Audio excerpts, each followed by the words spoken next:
Hello students, welcome and welcome back to my channel. So students, in this video we will discuss about BA second year book comparative government and politics. इस book का code है PULS 201। 70 number का आपका ये paper आता है और जो आपकी ये बुक है वो है मेजर और माइनर दोनों स्टूडेंट्स के लिए होती है। मीन्स कि जिन बच्चों ने मेजर रखा है वो भी इस बुक को पढ़ते हैं और जिन्होंने माइनर रखा है वो भी। बुक का कोड है 201। क्वेश्चन पेपर की बात करूँ तो 2022 का ये क्वेश्चन पेपर है। सबसे पहले अगर हम डिस्कस करें तो आपके जो पॉलिटिकल साइंस के क्वेश्चन पेपर होते हैं उनका पेपर स्टाइल ऑलमोस्ट सेम होता है। मीन्स 201 में भी उसी प्रकार क्वेश्चन पूछे जाएंगे जैसे 202, 203 और 204 में। तो सबसे पहले अगर हम बात करें तो आपका क्वेश्चन नंबर 1 आता है। जब आपका क्वेश्चन नंबर 1 आता है उसमें आपको 2-2 नंबर के 5 क्वेश्चन दिए जाते हैं और वो 5 क्वेश्चन जो है वो आपके कंपल्सरी क्वेश्चन होते हैं। मीन्स आपको वो सभी के सभी अटेम्प्ट करने होते हैं। सो जो पहला क्वेश्चन आया था वो है मूल्य मुक्त अध्ययन राजनीति शास्त्र से में क्या है। दूसरा है संसदीय सरकार क्या होती है। तीसरा है अध्यक्षात्मक सरकार को परिभाषित दीजिए। चौथा है संघात्मक सरकार किसे कहते हैं और पांचवा है बहुदलीय प्रणाली से क्या अभिप्राय है। सो ये है आपके 5 क्वेश्चन और आपके अटेम्प्टेशन होनी चाहिए 2-2 नंबर के लिए सिर्फ और सिर्फ 1 पेज। 1 नंबर के अकॉर्डिंग जो है वो आपने जो है वो पेपर अटेम्प्ट करना है। सिर्फ 1 पेज जो है इसमें कवर करना होता है। पार्ट बी में आपको आते हैं 4 प्रश्न करने होते हैं। 5 नंबर के प्रश्न आते हैं और कुल आपको 7 प्रश्न दिए गए होते हैं।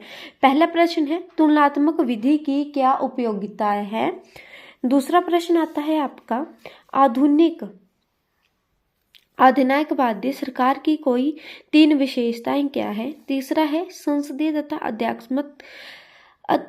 अध्यात्मक सरकार में क्या अंतर है। जैसे आपको अगर कोई अंतर वाला क्वेश्चन आता है स्टूडेंट्स तो आप जो है वो उसको डेफिनेट करेंगे। मीन्स कि उसको डेफिनेट में अंतर करेंगे तो उसको मीन्स बीच में एक लाइन करेंगे और एक तरफ संसदीय सरकार लिखेंगे, एक तरफ अध्यक्षात्मक सरकार लिखेंगे और उनको जो है पहले आप परिभाषित करेंगे दोनों की क्या होती है और उसके बाद आप लिखेंगे अंतर, उनको डिफाइन करेंगे।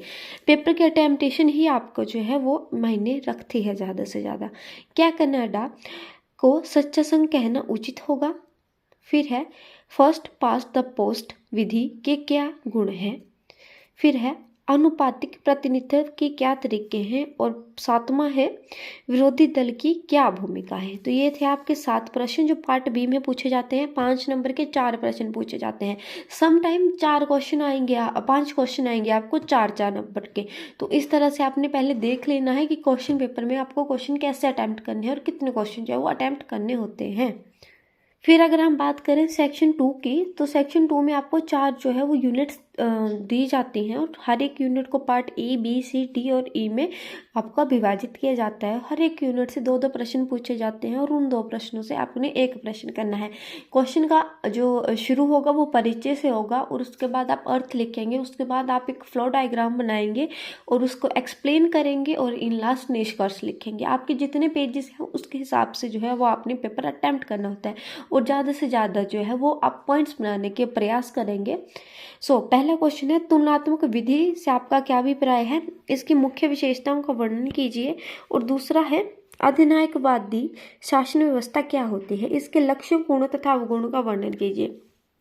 जो आपकी तुलनात्मक शासन वाली जो आपकी बुक है तुलनात्मक विधि वाली, उसमें जो है वो फर्स्ट और सेकंड लेसन में जो है वो थोड़ी आपको डिफ़िकल्टी फेस करनी पड़ती है, बट हम उसको सॉल्व करने की पूरी कोशिश करेंगे। मैं उस पर वीडियो बनाऊंगी क्योंकि आपकी ये बुक थोड़ी सी आपको क्रिटिकल जो लगती है उसको हम सॉल्व करेंगे उस प्रॉब्लम को, नो मैटर। फिर आता है आपका पार्ट बी, अध्यक्षात्मक सरकार से आपका क्या भाव है, सरकार की विशेषताओं, गुणों तथा अवगुणों का वर्णन कीजिए।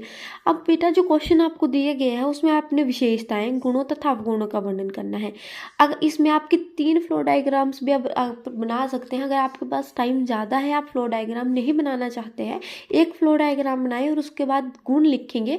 उसको जो है वो कम जो है जगह में आप एक्सप्लेन करने की कोशिश करेंगे, बट फ्लो डायग्राम ही बनाएंगे। ठीक है, वो मैं आपको बता दूंगी कि कैसे बनती है।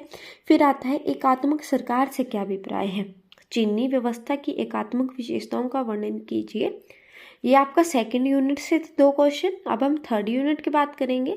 पार्ट सी से आपका क्वेश्चन है फर्स्ट पास्ट द पोस्ट से क्या अभिप्राय है। फर्स्ट पास्ट द पोस्ट प्रणाली के गुणों तथा अवगुणों का वर्णन कीजिए। और दूसरा है प्रतिनिधित्व की अनुपातिक प्रतिनिधित्व प्रणाली की आलोचनात्मक व्यवस्था कीजिए, व्याख्या कीजिए। पार्ट सी। पार्ट डी की तरफ अगर मैं चलूँ तो आपका पार्ट डी में क्वेश्चन आया था राजनीतिक दल से क्या अभिप्राय है, राजनीतिक दलों के गुणों तथा अवगुणों का वर्णन कीजिए।